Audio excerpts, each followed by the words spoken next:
To be innovative, you have to experiment. If you want to have more invention, you need to do more experiments per week, per month, per year, per decade. It's that simple.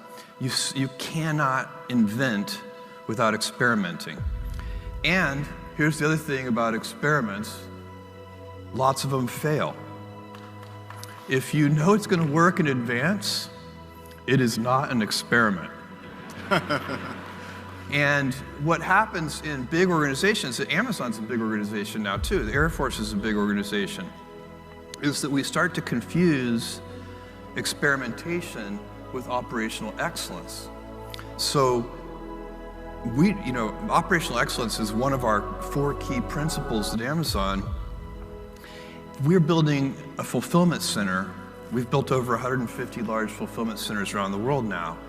We know how to do that. That is not an experiment. If we build the 151st fulfillment center and screw it up, that's just a failure. That's not the kind of failure we're seeking. We want failures where we're trying to do something new, untested, never proven. That's a real experiment, and they come in all scale sizes. So you need to teach people that those 2 kinds of failure are different. And you need to have, you said something about that hard middle where ideas don't go up.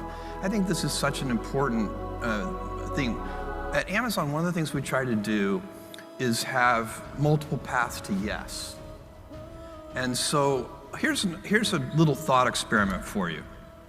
If you are a junior executive at Amazon, and if Amazon did this in the typical kind of corporate hierarchy way, you had an idea. You need to get your boss to greenlight that idea, and then your boss's boss needs to greenlight that idea. There are probably 5 levels or more before that idea gets the go-ahead. Assume instead that you're an entrepreneur with a startup company idea and you need venture capital. You go to Sand Hill Road and you go to the first venture capitalist and they tell you no. And you go to the second one and they tell you no. Maybe your 20th one tells you yes. You got 19 no's and 1 yes, and you're still good to go.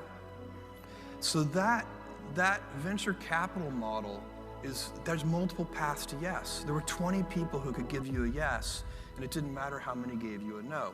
So if you want innovative thinking, you have to think about how can we you want a large number of high judgment people empowered to greenlight things. You want multiple paths to yes. You want a system where, as a junior Air Force officer with a good idea, the first 5 people tell me no, and somehow I can still go pursue that idea. So you got to figure it. That's an organizational challenge that big organizations have to figure out a way to do. And by the way, I get, this happens all the time. I'll say, I don't think that's a good idea, but somebody else will greenlight it. And I'm fine with that because usually the cost of the experiments is pretty small. Things only get expensive when they work, right? Once something works, you're like, whoa, we need to double down on that. Technology or who your competitors are, or those things change so quickly. But the one thing that I think you can really count on in any field of endeavor is your customers and what their needs are. And so those are the things, when you want to build a strategy, you want to think about what is going to be stable in time rather than what's going to be different. And I know that customers 20 years from now are still going to want low prices. I know they're still going to want fast delivery. I know they're still going to want vast selection. It's impossible for me to imagine somewhat about the selection of the people. So if you want to have a creative culture, when I interview people, I ask them to give me an example of something they've invented. And I always point out it doesn't have to be something that you actually took to the patent office, but something that could be a metric that you invented and followed carefully. It could be a business process that you invented. But how do you go about, what's your method for? So you want to select people who like to invent their way out of boxes. And don't necessarily immediately go to either or. We can do A or B. And the right question is, how can we do A and B? What invention do we need to be able to do both?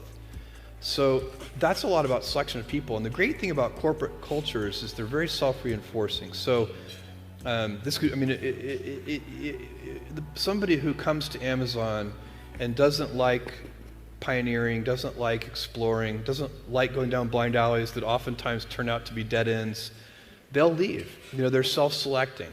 And so we have, over the last 18 years, collected a bunch of people who really enjoy this kind of pioneering approach. It's like trying to catch the wave, and you'll never catch it. You need to position yourself and wait for the wave. And the way you do that is you pick something you're passionate about. So that's the number one piece of advice that I give to somebody who wants to start a company.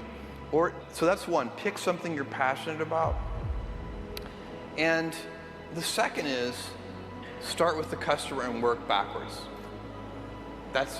Those two things, passion and customer centricity, will take you an awful long way. Some of what we've just been talking about is essential, and it's not easy. So operating a low margin business is hard. You know, I sometimes have waking dreams that I might one day operate a high margin business, and you know, then I wake up fully. And but